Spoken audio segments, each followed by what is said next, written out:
Salutations, fellow dudes and dudettes, and welcome back to Tales of Phantasia.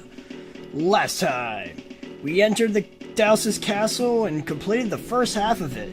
Managed to get past that stupid portal requiring Data's emblem. Hate to sound like a broken record, but make sure to disequip those in case you forgot to. Because I think, within the next few minutes, at least when I was recording, I found out I was like, wait, I still have them equipped, so I made sure to fix all that. Anyway, as for this part of the dungeon, I'm not gonna lie, this is where things get mildly underwhelming. For the second half of the final dungeon of the game, it's kind of unremarkable. A lot of it's just a bunch of doors with treasure inside. I mean, we got 2 new enemy encounters, that's cool and all, but...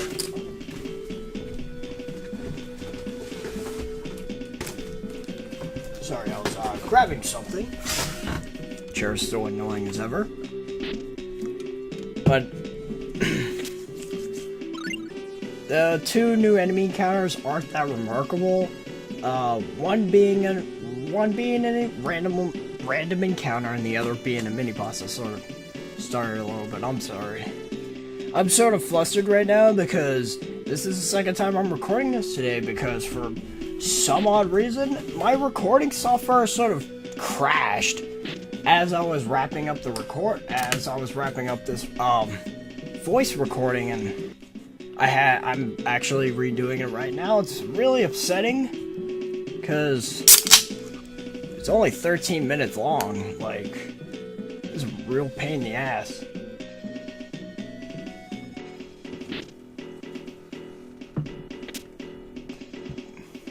Excuse me. But anyway, with this part of the dungeon, aesthetically it's pretty neat looking, I guess. But again, there's only really one puzzle, which involves a bunch of switches, which we will be seeing later. Not to mention, as you'll see through, by the end of this part, the dungeon sort of gets lazy by the end of it. Climatic, yes, but lazy. Anyway, with that enemy encounter in mind, we've got, the FE golems, the Komodos, both of which we already fought in the Colosseum, but we also have the Cardinals, the strongest of the White Mage Club.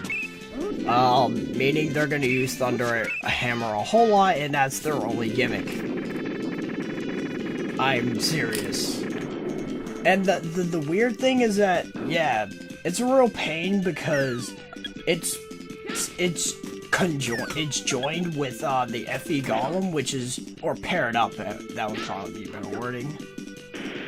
They're paired up with the FE Golem, which is already a pain on its own because of the fact that it can attack from a far distance and can send you flying and also stun you. However, Kless is constantly interrupting FE Golem from using that pummel attack. Also, Archa and Clarth are constantly summoning spirits and casting spells. So 9 times out of 10, the Cardinals will be interrupted from using that hammer attack. And not to mention, Mint could easily counter with her own Thunder Hammer, which is just as effective. More so on the FE Golem, actually, than the Cardinals themselves. But as for that mini-boss I was talking about earlier, we got it right here, so one fight after another, I suppose. And this one's is just as unremarkable. The Seal Eyes are just like the Dark Eyes, only they're lesser. And why is this a mini-boss, you might ask? Well, there's 2 of them. That's literally the only reason that this is considered a mini-boss. We do fight, the Seal Eye does become an enemy, a random encounter throughout this point of the dungeon. Or I guess more or less near the end of, the actual dungeon, but getting ahead of myself here. The only, issue you might have is that the Seal Eye in the back does have the capability of casting the laser much more often, but here's the thing, it just sort of doesn't. Now, I do have a theory stating that,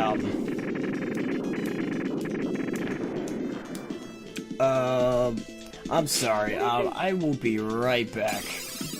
Anyway, I apologize, I was actually just grabbing my dinner for the night, so... Whoops. Didn't expect it to take so long, too. But anyways, I was saying, your best bet for, this fight is just to use Meteor Storm and... Wow, I'm out of breath for no reason. Clusters, summoned for Gremlin, and, as you're witnessing right now, Origin.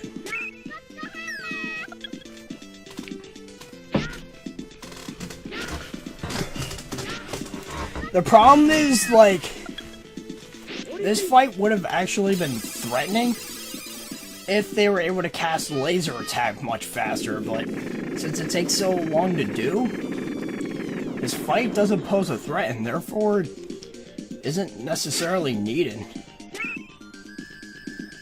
I guess the good news is that this fight is just about over. I think right after this is where it ends. I timed it correctly twice. Awesome. I timed it right the first time, so... bragging rights, I suppose. Anyway, the only reason we had to fight that mini-boss is so we could activate the switch to once again open another door. And I hate that with this dungeon and a good chunk of the dungeons we've been going through up to this point. Switches to open doors. At the very least, Fenrir Church did something interesting with the ice and water gimmick, where you would like flood parts of the rooms with levers, and you can also freeze them by activating a switch. But yeah, everything begins from the end. This is the switch puzzle I mentioned earlier. Jeez, I'm really trying to catch myself for no reason. I guess I sort of ran out of breath trying to talk so much over the first recording of this, but anyways, you just have to activate the switches in the correct order.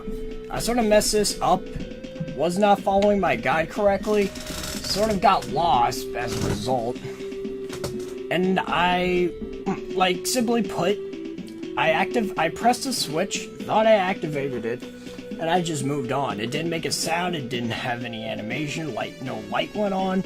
I just sort of assumed it activated, and I decided to see if I could get the rest of the switches, but regardless, I missed that first switch you just saw me trigger. The reason why it says everything begins from the end is your first switch to activate is at the end of it all.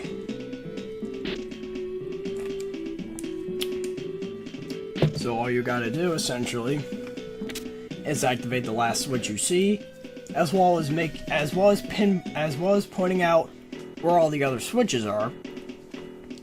Then you're just gonna follow suit with the order.